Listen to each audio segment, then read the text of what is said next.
Elle Lamboy here, Vice President of Philanthropy for the Gettysburg Foundation, and I am joined by my pal, Chris Gwinn, who is Chief of Interpretation and Education here at Gettysburg National Military Park, and we're here for another Museum Monday at the Gettysburg Museum of the American Civil War.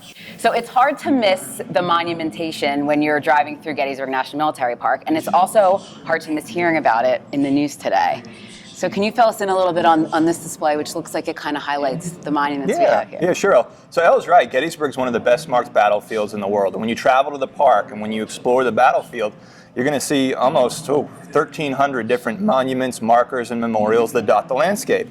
And by and large, most of these are placed by the veterans that fought in the battle, by the veterans in their 60s and 70s returning back to Gettysburg, marking the position where during the 3 days of battle they fought, and also honoring their comrades who died during the 3 days of fighting.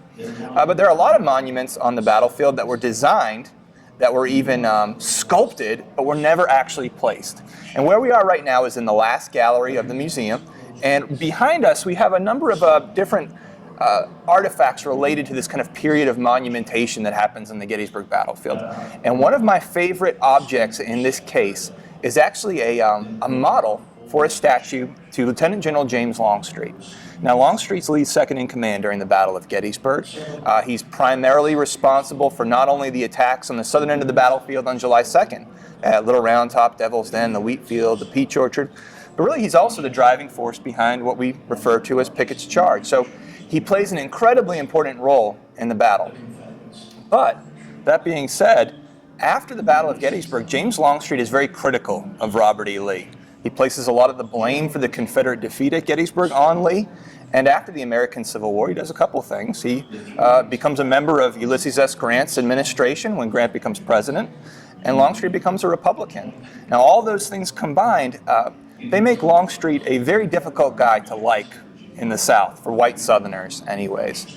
And for a long, long time, Longstreet is kind of looked at as the scapegoat of the Battle of Gettysburg.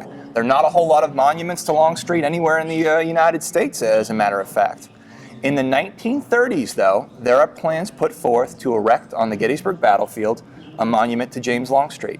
They design it, and you can see the prototype behind us.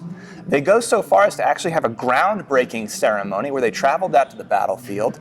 They have this ceremonial shovel, which you can see behind me as well. They select the site, and that's 1940. Now, the very next year, 1941, the United States enters the Second World War, and all of a sudden that statue, that memorial to James Longstreet, is put on the back burner. And over time, it's forgotten about completely. Now, it's not until 1998 that a statue to James Longstreet is placed in the Gettysburg battlefield. There's a kind of resurgence of interest in Longstreet that happens after the novel Killer Angels comes out, which is in 1975, and after the film Gettysburg comes out in the early 1990s, which is very sympathetic to General Longstreet, portrays him in a pretty kind light. Sure. And so it's interesting to look at the Gettysburg battlefield and how it's evolved over time, and how some monuments were placed in the landscape very early, while others that were intended to be placed in the landscape never really came to fruition for one reason or another.